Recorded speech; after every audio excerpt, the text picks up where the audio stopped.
আলোয় ঘেরা রচনা সুব্রত পাত্র, পরিবেশনায় ভুবননগর হাই স্কুল উচ্চ মাধ্যমিকের শিক্ষক এবং ছাত্রছাত্রীরা বিভিন্ন চরিত্রে রূপদান করেছেন। আমি প্রধান শিক্ষক বিকাশ মণ্ডল, সহকারী শিক্ষক সুব্রত সর্দার। আমি পুলিশ অফিসার গৌরী শঙ্কর পড়ুয়া। স্কুলের ছাত্রী অক্ষরা দাস। সংগীত গ্রুপের একজন ম্যাডাম অর্পিতা প্রধান। আমি মনামি পড়ুয়া। অনিতা। আমি মা মন্মিতা ভূঁইয়া। আমি বাবা অনিতার প্রমোদের গিরি। আমি স্কুলের ছাত্র শিবম। অনিতার বাবা। আমি স্কুলের ছাত্র সৌমদীপ মহাপাত্র। শুরু করছি নাটক আলোয় ঘেরা।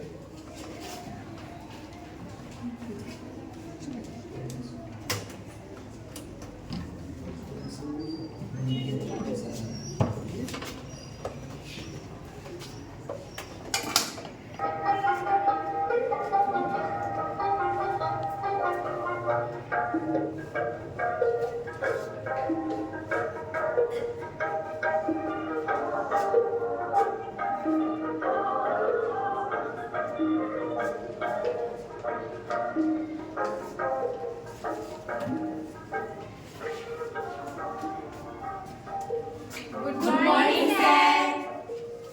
Good morning. বসো।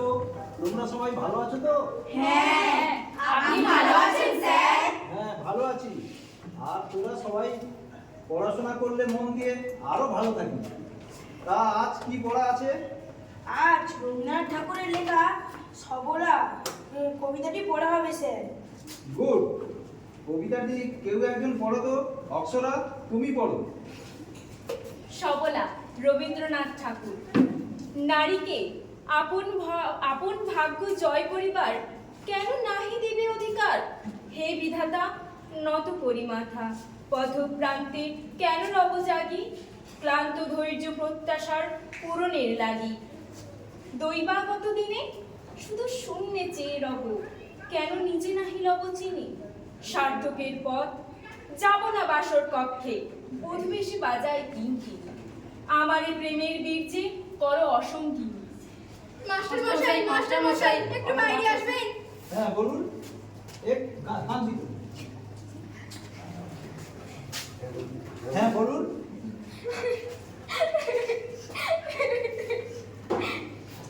কি আপনারা কাঁদছেন কেন? আপনি আমাদের বাঁচান মাস্টার বাবু। কেন, কি হয়েছে? এই স্কুলে একাদশ শ্রেণীতে পড়ে আমাদের মেয়ে অনিতা। তাকে গতকাল সন্ধ্যেবেলা থেকে খুঁজে পাওয়া যাচ্ছে না। সে কি ও কখন কেন বেরিয়েছিল? ও বিকেলে অঙ্ক স্যারের কাছে পড়তে গিয়েছিল।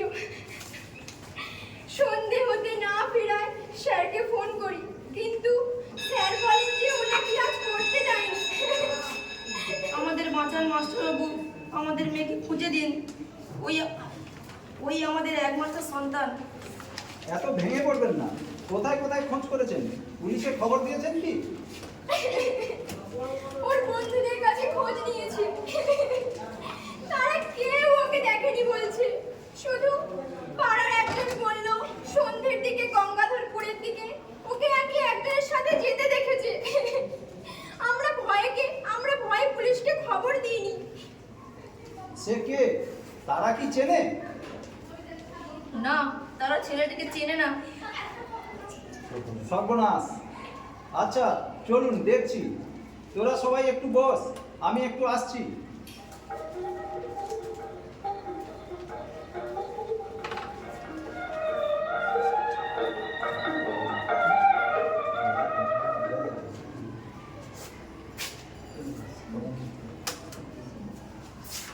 শিবম, বলো তো বাবা, অনিতাকে তোমরা কোথায় কি অবস্থায় দেখতে পেয়েছিলে? স্যার, আজ সকাল 10টার দিকে আমি আর সৌম্যদীপ নদীর ধারে টিউশন পড়তে গিয়েছিলাম। বাড়ি ফিরছি সাইকেল করে। নইতারে জঙ্গলে প্রচুর নোনা পেকেছে। আমরা জঙ্গলের নোনা ফুল খুঁজতে খুঁজতে অনেকটা ভেতরে চলে গিয়েছিলাম। হঠাৎ শিবম শুনতে পেল জঙ্গলের ভেতর থেকে কার একজনের গোঙানির আওয়াজ পাচ্ছে। ভয় পাচ্ছে, আবার কৌতূহল হচ্ছে। শেষে দুজনে সাহস করে একটু এগিয়ে গিয়ে দেখি কি একটা মেয়ে জঙ্গলের মধ্যে হাত পা মুখ বাঁধা অবস্থায় পড়ে রয়েছে।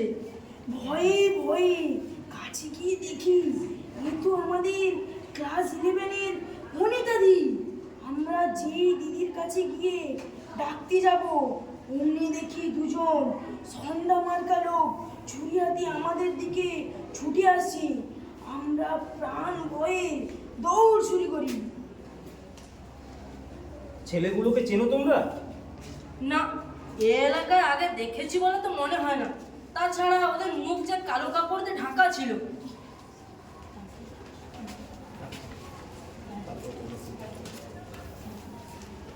তারপর তোমরা কি করলে?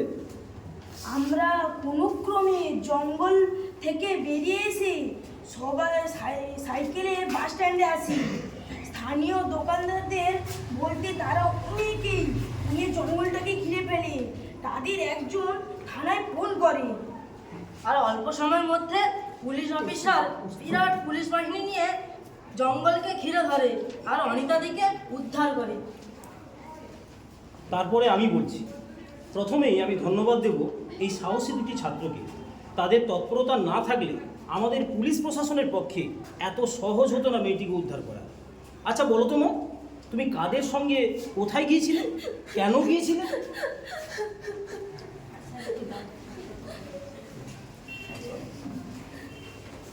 বলো বলো মা, কোনো ভয় নেই, আমরা তো সবাই আছি তোমার পাশে।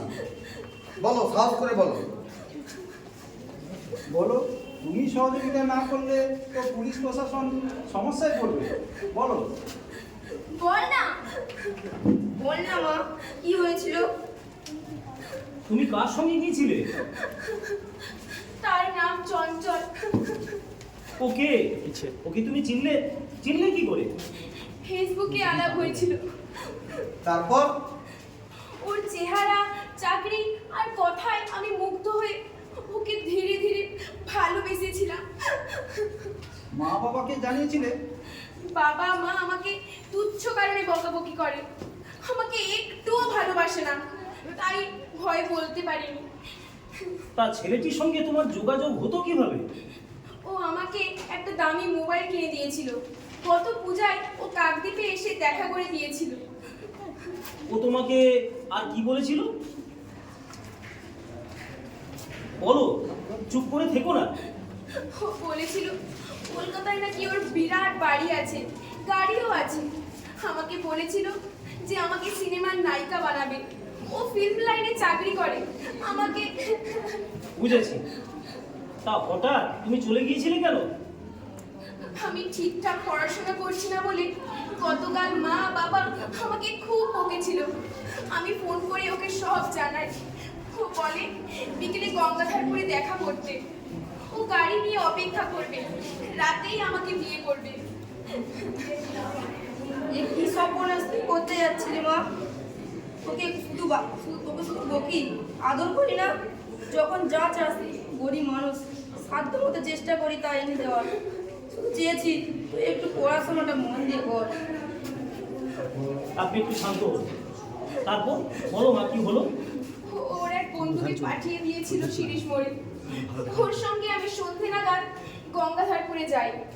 ওরা প্রথমে আমাকে নদীর পাড় ধরে দক্ষিণ দিকে কিছুদের নিয়ে যায়। বলে আর একটু অন্ধকার হলে সেখান থেকে কলকাতার দিকে রওনা দেবে। ওরা আমাকে কোল্ড ড্রিঙ্কস আর একটু মিষ্টি খেতে দেয়। তারপর আমি আর কিচ্ছু জানি না। সকালে জ্ঞান ফিরতে দেখি আমি হাত পা মুখ বাঁধা অবস্থায় জঙ্গলের মধ্যে পড়ে আছি। তুই কি সর্বনাশ করতে যাচ্ছিলি মা?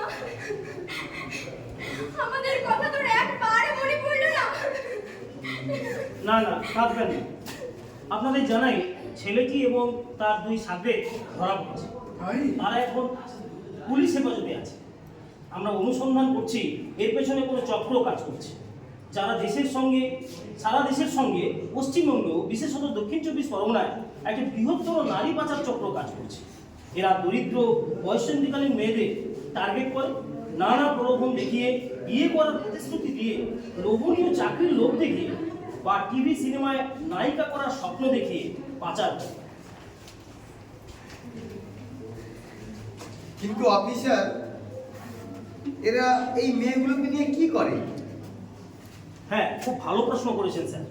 আমাদের সঙ্গে আছেন স্বয়ংসিদ্ধা গ্রুপের মাননীয়া অর্পিতা ম্যাডাম। ম্যাডাম, আপনি এ ব্যাপারে কিছু বলুন। নমস্কার। স্বয়ংসিদ্ধা গোষ্ঠী নারী ও শিশু পাচার, ধর্ষণ, যৌন নিপীড়ন, নারী ও শিশু নির্যাতন রোধে সরকারের একটি উদ্যোগ। ইতিমধ্যে সারা দেশে উল্লেখযোগ্য কাজ করছে এই সংস্থা। আর পাচারকারীদের নানা উদ্দেশ্য থাকে, যেমন পতিতাবৃত্তিতে নিয়োজিত করা, ভিক্ষাবৃত্তিতে নিয়োজিত করা, শরীরের রক্ত ও নানা অঙ্গ প্রত্যঙ্গ বিক্রি করে দেওয়া, হ্যাঁ, মাথার খুলি, কঙ্কাল ইত্যাদি বিদেশে রপ্তানি করা, মধ্যপ্রাচ্যে ওটের জকি হিসেবে ব্যবহার করা, এছাড়াও নানা সন্ত্রাসবাদী কার্যকলাপে ব্যবহার করা প্রভৃতি। নারী ও শিশু পাচারের নানা কারণ আছে। দারিদ্র, সমাজে মেয়েদের অবমূল্যায়ন, শিক্ষা ও সচেতনতার অভাব, উচ্চাকাঙ্ক্ষা, জীবিকার অভাব, বহু বিবাহ, বাবা মায়ের অসাবধানতা ও অসতর্কতা প্রভৃতি। আমি মাননীয় অভিভাবিকাদের অনুরোধ করব, আপনারা ছেলেমেয়েদের শুধু শাসন করবেন না, ওদের সঙ্গে বন্ধুর মতো মিশে ওদের মনের গভীরের চাওয়া পাওয়াগুলোকে বোঝার চেষ্টা করুন। ছাত্রছাত্রী, তোমরা দেশ জাতির ভবিষ্যৎ। তোমাদের জীবনে উজ্জ্বল ভবিষ্যৎ রয়েছে। ক্ষণিক কোনো অভিমান বা অনেক কোনো উচ্চাকাঙ্ক্ষা বা রঙিন স্বপ্নে বিভোর হয়ে অনিতার মতো কোনো অসাধু চক্রের ফাঁদে পা দিও না।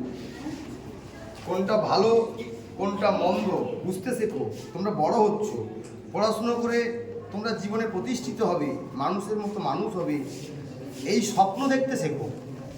কোনো সমস্যা হলে বাবা মা, শিক্ষক শিক্ষিকা, ভালো বন্ধুদের সঙ্গে আলোচনা করো, দেখবে পথ খুলে যাচ্ছে।